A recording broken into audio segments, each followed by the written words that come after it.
Tétu is back! Ouais! Bonjour et bienvenue à tous dans ce nouvel épisode de Discovery. Aujourd'hui, comme vous avez pu le comprendre, je vais vous parler du retour de Tétu dans la presse écrite. Cette vidéo me tient vraiment à cœur, car quand j'avais appris que Tétu a arrêté en 2015, si je me trompe pas, j'étais vraiment hyper blasé. Et là, du coup, de savoir qu'ils reviennent, ça fait vraiment plaisir. J'ai eu de la chance d'avoir le magazine un peu avant sa sortie, qui sort mardi. Donc, je vous propose de le découvrir ensemble.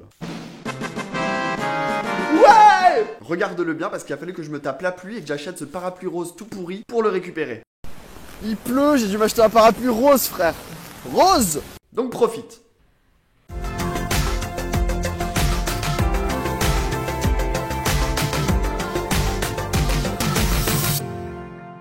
Bon bah alors déjà le magazine il a de la gueule hein. Il est hyper épais. En plus la matière elle est hyper agréable en main. Ouais c'est un papier un peu mat, j'aime bien. Bon j'arrête de faire ma youtubeuse beauté parce que j'ai vraiment l'impression de vous faire un haul.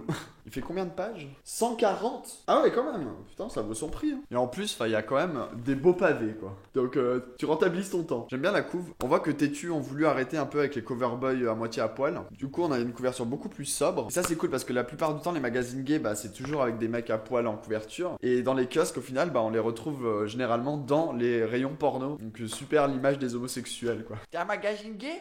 Porno! Tout de suite.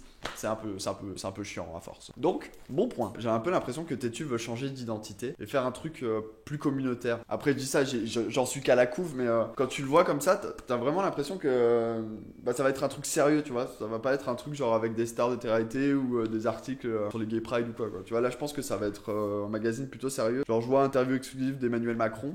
Bon, on n'en entendait pas assez parler comme ça sur le web, mais bon, c'est quand même pas mal. Et en plus, il y a quand même écrit en gros, à nous, vers de nouveaux horizons militants. Donc voilà, ça confirme bien ce que je pense. Bref, voyons ce qu'il y a à l'intérieur. Oh, bah alors là c'est cool tu vois parce que ça parle d'un Instagrammeur assez connu, le beau Julien DQR. Je trouve ça cool qu'ils mettent un peu en avant les personnalités du milieu LGBT sur le web, un peu comme mon émission Discovery au final. Mais c'est bien parce que du coup ça veut dire qu'ils vont parler d'Instagrammeurs, de YouTubeurs, de Facebookers. Enfin du coup c'est bien parce que vous allez pouvoir découvrir des nouvelles personnalités qui font le milieu LGBT actuellement, donc ça va être sympa. J'aime bien l'identité visuelle aussi. On voit que c'est bien travaillé. Pour avoir été graphiste chez Garçon à l'époque, je peux t'assurer que c'est vraiment bien. C'est très proche un peu de ce que fait GQ. Surtout que je sais qui a fait le magazine, c'est un de mes potes. Il a fait tout seul, donc respect à lui. C'est vraiment propre. On voit qu'il y a une identité graphique et visuelle qui est déjà prête. Enfin, franchement, chapeau. Ah, ça c'est bien. Ça c'est pas mal. Il parle aussi des destinations. En fait, c'est bien parce qu'au moins ça ne parle pas que de la France. Là, par exemple, il nous parle de Cuba. Et j'adore Cuba. On se demande bien pourquoi. Franchement, il y a plein de photos. Il y a un bon article. Ah oui, non, mais il y en a d'autres en fait. Ça parle pas que de Cuba. Ok.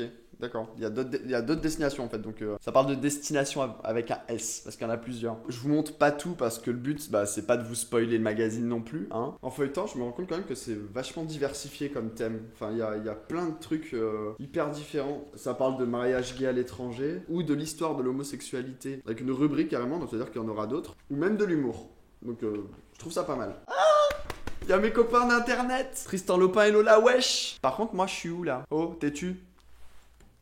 Tu m'as oublié. Bon après il y a des pages de mode, ça fait pas de mal. Moi personnellement c'est pas le sujet qui m'intéresse le plus dans un magazine, mais pour ceux qui aiment ça, bah il y en a, donc c'est cool. On reste dans la diversité, c'est bien. Là, il y a ça parle de littérature, de culture, de photographie, de cinéma, de séries. Ça c'est cool.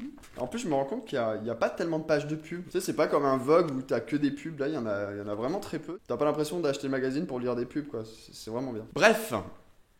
J'ai fini de feuilleter le magazine. Je vous montre pas tout parce que comme je vous l'ai dit tout à l'heure, je vous laisse le découvrir par vous-même. Hein, tu prends tes petites pattes, tu vas à ton kiosque de journaux et tu le prends et tu le lis. Voilà. Personnellement, moi j'aime bien cette nouvelle version de Tétu car il est hyper diversifié par ses articles et je pense que tout le monde y trouvera son intérêt en fait. Et ça, c'est super top. Je trouve ça hyper intéressant au niveau de la couve d'avoir voulu changer de recette. Enlever le coverboy à moitié nu pour une couverture plus sobre donne un côté plus militant et donc plus sérieux. Je suis rassuré d'ailleurs parce que hier j'ai lu une interview de Tétu qu'ils ont donnée pour le site buzzfeed.com où ils nous assurent qu'il n'y aura plus de coverboy dénudé sur les prochains magazines. C'est rassurant. Ça veut dire qu'on part vraiment sur un magazine sérieux et ça fait du bien. Je vous mets l'interview en tout cas dans la description parce que franchement c'était un bon article. Vous allez vraiment comprendre la démarche de Tétu de vouloir changer sa recette et changer de format. C'est vraiment bien expliqué, bien amené. Ils expliquent vraiment le pourquoi du comment. Vous allez voir, c'est intéressant, donc je vous invite à le lire. Sur ce, bah, je vous le recommande fortement. Ça fait du bien de revoir un peu de presse LGBT, car ça commençait cruellement à manquer. Donc je leur envoie